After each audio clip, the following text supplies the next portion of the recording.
I used to begin these sorts of things by telling a joke. I've ran out of jokes. I don't know anymore. So recently, instead of telling jokes, I've been opening my talks by quoting from the great works of classical literature, which usually means one of my papers. It's the only way I can get started. I don't know how to do it anymore to tell a joke. So I'm going to begin by quoting from a paper that I wrote, which begins as follows. This is serious. I'm not joking now. It is said that general relativity and quantum mechanics are separate subjects that don't fit together comfortably. There's a tension, even a contradiction between them, or so one often hears. I take exception to that view. I think that exactly the opposite is true. It may be too strong to say that gravity and quantum mechanics are exactly the same thing, but those of us who are paying attention may already sense that the two are inseparable and that neither makes sense without the other. Two things make me think so. The first is ER equals EPR, the equivalence between quantum entanglement and spatial connectivity. In its strongest form, ER equals EPR holds not only for black holes, but also for any entangled systems, even empty space. If the entanglement between two regions is somehow broken, the regions become disconnected. And conversely, if regions are entangled, they must be connected. The most basic property of space, its connectivity, is due to the most quantum property of quantum mechanics, entanglement. Personally, I think ER equals EPR is more than halfway to GR equals QM. I guess you can guess what that means. The second has to do with the dynamics of space, in particular its tendency to expand. One sees this in cosmology, but also behind the horizons of black holes. The expansion is thought to be connected with the tendency of quantum states to become increasingly complex. If one pushes these ideas to their logical limits, quantum entanglement of any kind implies the existence of hidden Einstein-Rosen bridges, which have a strong tendency to grow, even in situations which one naively think would have nothing to do with gravity.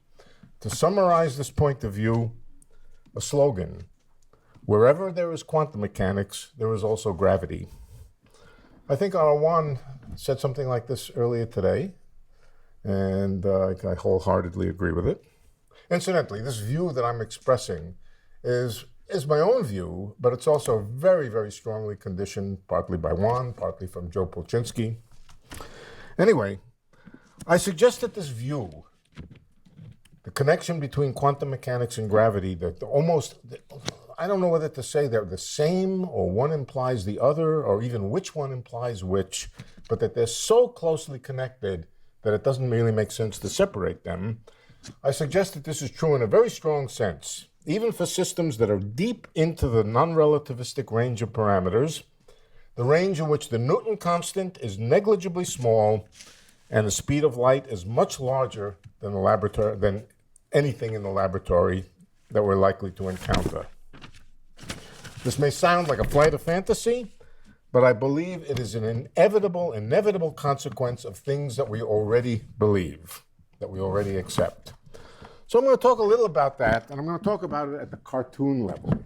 This idea that gravity is already inherent in quantum mechanics. All right, so what I want you to imagine is that we have a laboratory. So this laboratory happens to have basically one thing in it: a large round shell, a hollow and empty shell, and you know where I'm going, but let's go there anyway. Large round shell, it's made out of who knows what, silicon, doped silicon, germanium, whatever. Maybe it's even made out of a large number of tiny chips. The chips may individually support some relatively large number of degrees of freedom. They're coupled together, they form the shell. And let's suppose that we've engineered it in such a way that it supports, or that its low energy excitations are described by a conformal field theory. That means we're sitting at a quantum critical point. We've tuned it to a quantum critical point, and so we have a CFT in the laboratory, a genuine CFT in the laboratory, but the velocity of propagation we tune to be very, very low by comparison with the speed of light in the laboratory. The mass of the shell is not so large that it causes large gravitational back reaction in the laboratory, and so it's basically just governed by h bar, nothing but h bar. C is not important, G is not important, h bar is important, and so it's a quantum system, okay? But it's a quantum system which supports a CFT which we think has a holographic dual, strongly coupled, large N, and so forth. Okay. Well, what can we do with that system? We can interact with it from the outside. Alice and Bob in the laboratory can tap on it with hammers, I don't know what, just bang on it, communicate with it, cause signals to propagate around the boundary of it. There's nothing inside it, so all they can do is hammer on it, do things, send signals around the outside. One of the interesting things is if Alice taps on it, she'll send a signal that goes around the boundary and focuses at the opposite end. It's an interesting fact that the time that it takes for the signal to focus at the opposite end here is exactly the right time for a signal to pass through a completely fictitious bulk interior, which has the geometry of ADS. Okay? That's true. In fact, you'll see also a boundary, on the boundary, you'll see a shell move out and come together and focus at the inside here. And that shell will look exactly like the gravitational field of a point particle moving through the bulk here, the gravitational field surrounding the shock wave, the Eichelberg-Sexel metric of a point particle going from here to here and creating a perturbation on the boundary, which is just the remnant of the gravitational field of that system there. We could even send a little bit of energy onto the shell. I was going to say into the bulk, but what a bulk? No bulk. We can excite a little bit of energy in here. Having excited a little bit of energy in here, we can then interact with that energy by, again, creating waves, letting them interact, receiving them at the other end in various kinds of ways. And in that way, we will discover that there's something on the boundary with some behavior.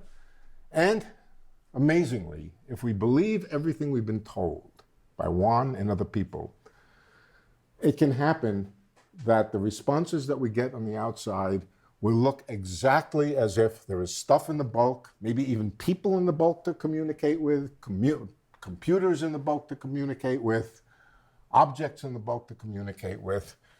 And that should be shocking. I've been around long enough that this really shocks me. Many of you people came into this physics when this idea was already present, and you're not shocked by it. But I am shocked by it. This blows me away, the idea that this could be true. Okay, we can go further.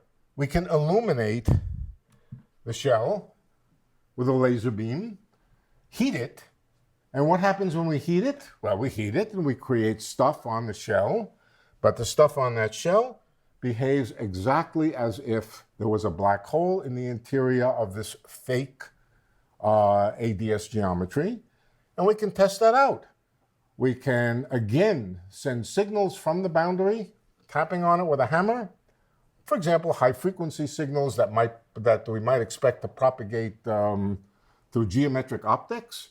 And we'll find that, for example, a signal which originates over here might go here, or it might go around to here, or it might go all around several times, exactly as if there were a black hole in the center here.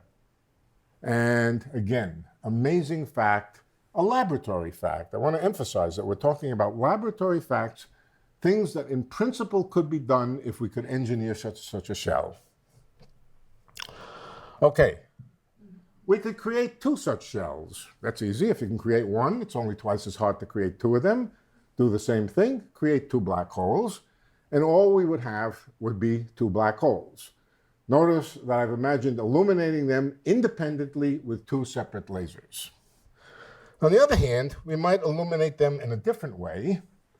We might illuminate them by shining our laser on a crystal, a nonlinear crystal. A nonlinear crystal, what is this called? Parametric down-conversion, where you take a high-frequency photon, create out of it two low-frequency photons which are entangled, and thereby illuminate the shells with entangled photons.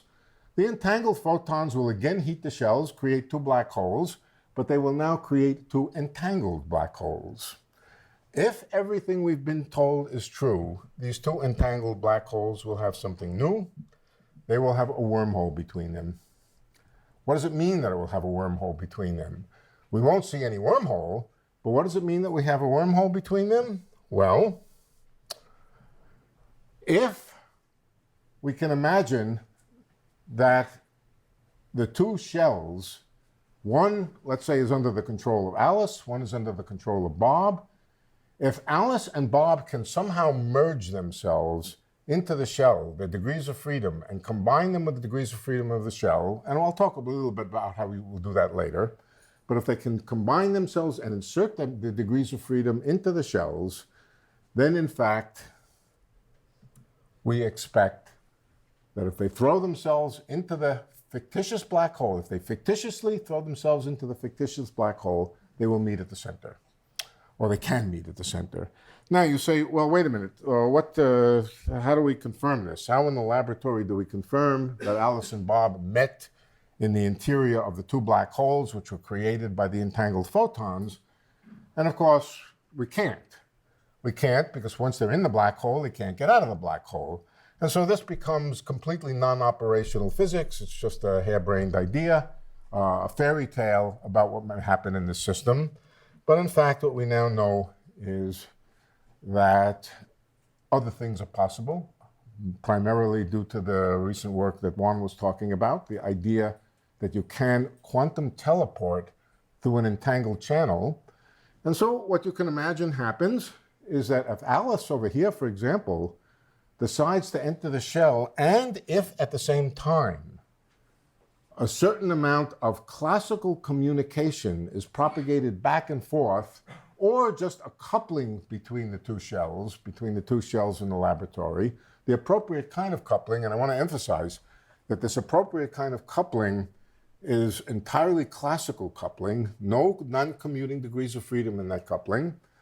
You can just think of it as classical back and forth between the two shells, which itself conveys no information that under those circumstances, Alice can jump into the shell and appear at the other end. In other words, this fictitious wormhole inside this fictitious geometry, inside these silicon shells, that Alice in one shell can reappear in the other shell exactly as if she did go through the wormhole. And what's more, that can be communicated to the outside of the shells, to the people who are in the laboratory doing experiments on these shells. This is something that is implicit in everything that we know, everything we've been told, I should say. Let's supposing the state that was created of these two black holes by these laser beams wasn't exactly, which state am I going to say?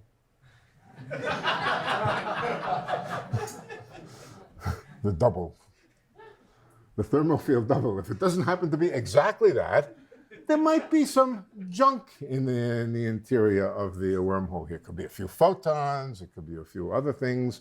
We talked about this a little bit earlier today during Franz's lecture, that we might not succeed in making a perfectly ideal empty wormhole. That's okay. That's a feature, that's not a bug.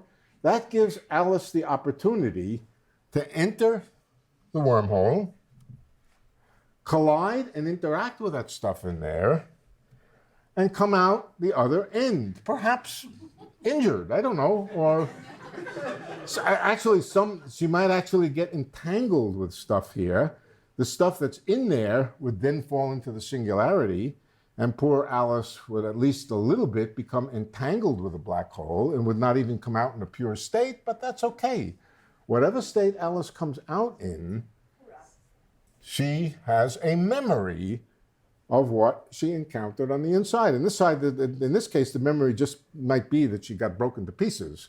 But in principle, she has a memory of it and can report what she saw in the wormhole out to Bob on the outside. All of this, I'm going to say it again, all of this is laboratory physics that I'm imagining now. It has nothing to do with astronomical black holes or cosmological black holes. Now, can we ever build such shells? I don't know if we can ever build such shells. Charlie, can we ever build such shells? Charlie's falling asleep. I think Charlie's asleep. Oh, okay. I don't know if we can build such shells, but we can probably simulate, at least to some extent, such shells or such objects in quantum computers, quantum circuits. Here's quantum circuits. We can create two quantum circuits in the thermal field double state. This green thing here just represents the thermal field double state. Let them propagate. And if the states of these quantum computers and degrees of freedom are correctly arranged, they might simulate to some degree the physics of these shells. And so logically, they would have the same status. Can Alice insert herself into the system?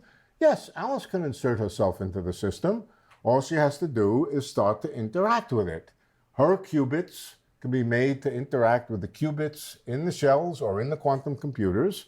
Once they start to interact with the quantum computers, her degrees of freedom will become scrambled into the circuit that she enters into.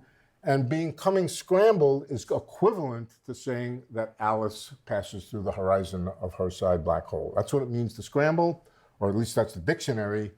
Scrambling Alice's degrees of freedom is equivalent to having her fall, or is the analog of having her fall into the black hole on her side. And then, with a little bit of extra classical communication and some appropriate protocols that we heard about earlier today, she can be teleported to the opposite side. And if the thermal field double was not the idealized thermal field double, if there was a little mistake in here or anything like that, Alice can, in effect, explore the interior of the wormhole when she comes out the other end, report what she sees. Again, all laboratory physics. Okay, and actually, that's pretty much all I really wanted to say. I just wanted to make you aware of just how radical the things that we're saying really are, and how they really can be thought of as laboratory physics. But there's one last thing I want to say about it, and I want to say about how different it is than another idea. Can we simulate the Standard Model? By simulate now, I don't mean on a classical computer. I mean on a quantum computer. And the reason I emphasize quantum computer is not because we're doing a computation. It's because what's going on in the quantum computer is really quantum phenomena taking place, genuine quantum phenomena taking place. The phenomena themselves are really happening. Whereas in a classical computer, all you're doing is solving the Schrodinger equation. You're not actually having the phenomena occur. Okay, so let's talk about a standard model simulator, a standard model version. The standard model, I mean without gravity. Okay? We could probably do that on a crystal lattice. Instead of a big shell, but a three-dimensional crystal lattice. Not a two-dimensional shell, but a three-dimensional crystal lattice. QCD is not QCD, or the standard model, is not a holographic theory. So we would start with a three-dimensional lattice. We would arrange that lattice so that it supported SU3 cross SU2 cross U1. I presume that can be done. And so the standard model would live in here. That means inside this shell, once again, creatures can exist, computers can exist, in principle, people can exist, and Alice can communicate with them. She can tap on the shell, signals will go, not on the shell, she can tap on the crystal. Now signals will really go into the crystal. Anybody who's in there can respond to those signals, can send signals back, and Alice can discover that the standard model supports life or anything else like that. This would be the standard model simulator. Now, Alice might say, okay, I want to find out, is there really anybody in there really anybody in there, or is this all a figment? And so what she can do is break open the lattice. And if she does so, she will find in there degrees of freedom which actually have arranged themselves into whatever she thought she found in there, that she discovered there in there. The difference between a holographic description of gravity and this is extreme. All of the physics that's taking place is on the shell. If Alice opens up that shell, she will find nothing inside. It all was a manifestation of entanglement, complexity, and quantum mechanical information on degrees of freedom, which was strictly associated with this holographic boundary. Opening up the shell, she will find absolutely nothing. Again, I've been at this business now for almost 60 years. I find this just astonishing. And maybe you shouldn't. Maybe you've come into physics at a time when this is clear to you and obvious to you, in which case I'm just an old man.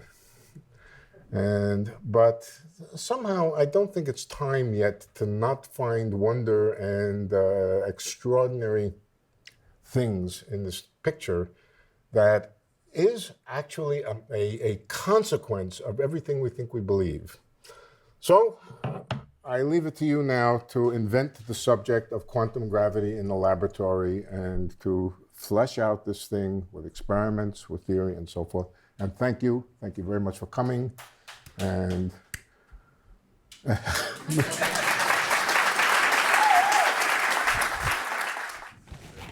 if we have a box with one or two particles in it, and we want to solve the problem, it's not too hard. We normally think of it as rather easy.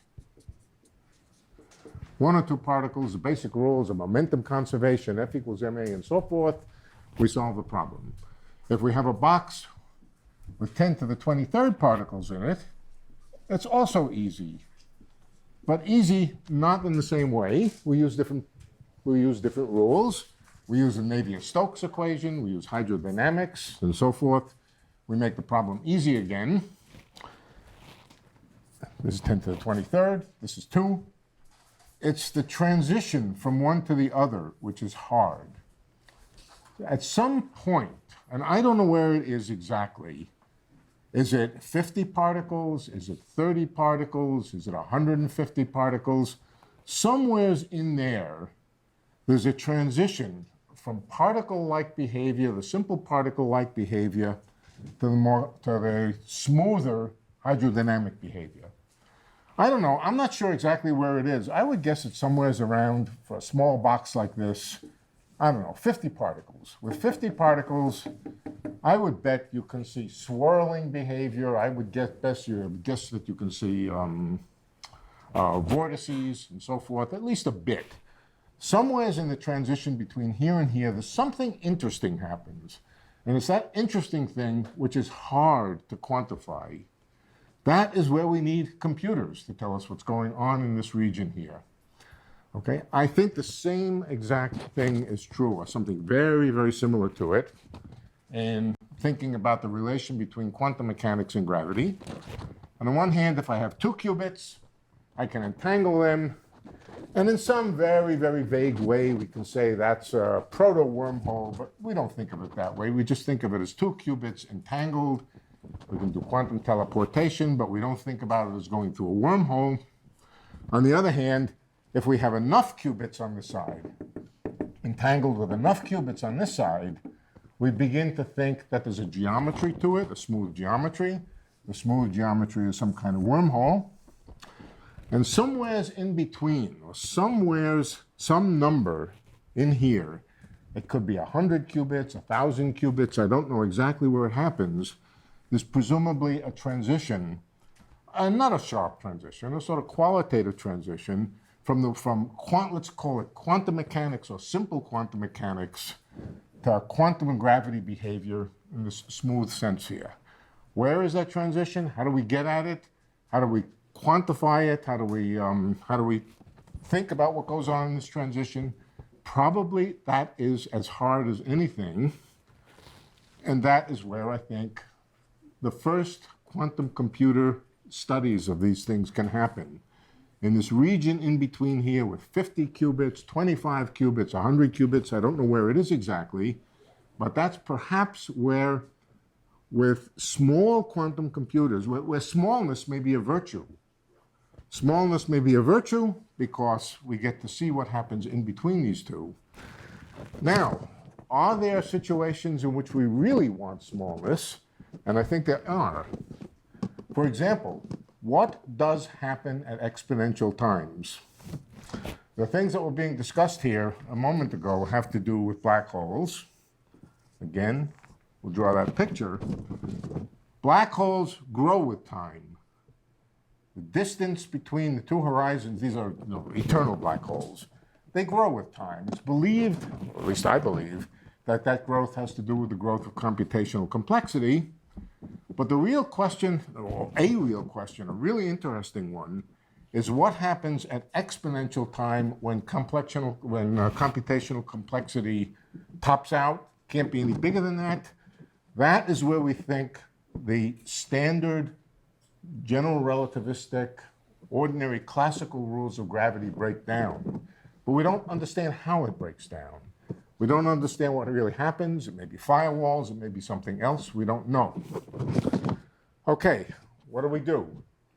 Well, perhaps quantum computation can help us, but we don't want n to be large. Why don't we want n to be large? Because we don't have to want to go to time scales which are e to the n, where n is large.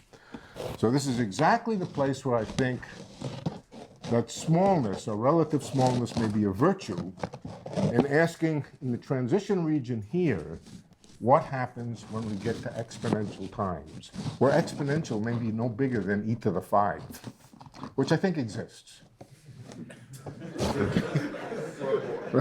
So as a practical question,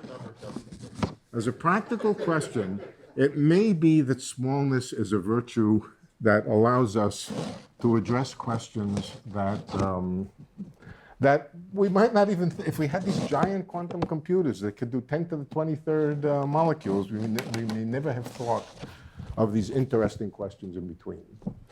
Okay, so I think this conference has been a great success. I'm glad we organized it here, and I thank everybody for coming, and I'm going to give it over to Adam to finish up. And